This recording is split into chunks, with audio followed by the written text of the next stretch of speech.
one of the things I did enjoy, I always love enjoying, is because, and my wife says, oh, you're not very, she says, my fashion style is different. Yeah, because I'm a dad, okay? I just like, there's dad clothes that I wear. I'm not into like I said, when I was in my 20s, maybe mid-30s, now it's like, I go for the comfortable look. Yeah. I go for comfort. So I do always watch the draft in terms of what the drip looks like. What's the clothing attire? What are the guys start to wear when it comes to the NFL draft? And especially a day like that when it's your introduction to the world. Introduction to the world. We want to see you because we've seen some of those suits. Like one of the more memorable suits is remember the LeBron James 2003, the double-breasted all white that went always to the knees. I always think about the was that the '96 draft with Kobe and Stephon Marbury, all those guys, just the gigantic suits, the box suits style back then, man. Where it was Chris like Bosh. a 10-button minimum. Jalen Rose, of course, in his red pinstripe suit, that was legendary. Right. So we go from that to some of the looks that we saw last night in the NFL draft. I'm still trying to figure out this new look that's going around. We saw it with Travis Kelce when he hosted Saturday Night Live. Bryce Young also had the same suit look. It's a suit, but yet it's like, and for our TV viewers, you can see it. For our radio listeners, I'll try to describe it. It is basically a signature suit, but yet salmon. That's a nice little salmon color. Salmon color. Salmon color. I rock with that. But there's like two sleeves, like shoulder sleeves with the buttons that are hanging down at the bottom. And people are saying that it's kind of like a scarf look. Like the scarf hangs down at the bottom. If you put a suit on, but the scarf is in and you let the scarf hang down. I'm still trying to get this look. I don't understand it. What did you say earlier it reminds you of with a sweatshirt? Yeah, it reminds me of like the soccer mom.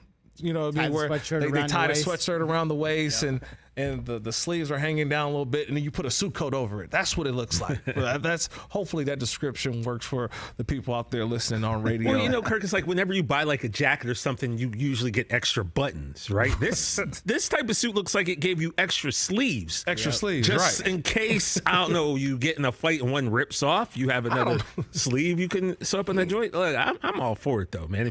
Why not? It's different. It's different. It's something different. Other suits I saw last night, I mean, we can kind of go through some of them. I think the guy who was the most colorful in terms of his was Tyree Wilson, the pick for the Raiders at pick 7. It was a black suit with a colorful arrangement. That's great. It's a tuxedo, but man, it was good. It was nice. Is he wearing an undershirt or is it just it's an undershirt? Yeah, he's got an undershirt, but it's like Miami Vice undershirt.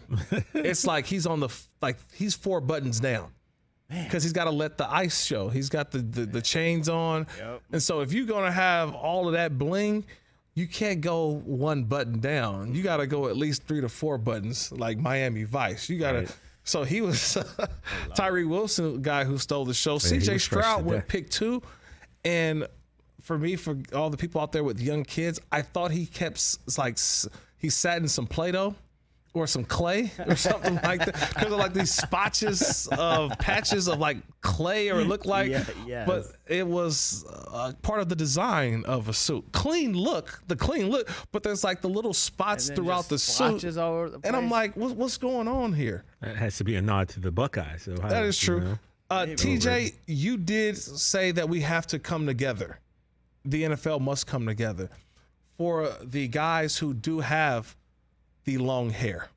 Yeah, okay? I was about to get into that to you earlier. We got to get into this with the long hair, guys. The thing with brothers is like, when my locks are done and I'm wearing a hat, I like to have like a do-rag or something. Okay. To put on, to keep the hair, it's if you know, if you don't, you don't. But I feel like maybe when they're giving these cats with the braids and the locks, maybe we should give them like a do-rag, a little something just to put over the head, and then they can put the hat on so you don't mess the hair up. I even said with Bryce Young. Bryce Young, the number 1 overall pick. You got waves. He's got a nice man. little crop of hair on the top, and then he goes and they give him the hat, and the hat don't fit.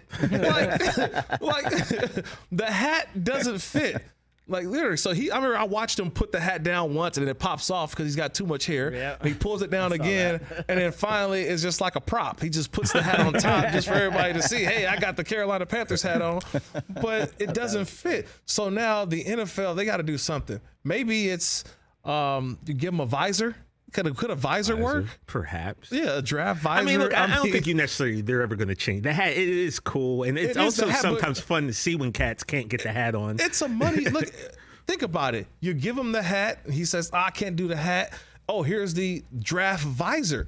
I know a lot of visor guys out here too. Come on now, a lot of visor guys. They're also dads. Yeah, a lot of dads who throw. I'd throw an NFL draft visor on, right? I mean, you are a dad. You can't do a draft beanie though. Why not? Like, all these cats wear beanie. Yeah, no, the beanie would work.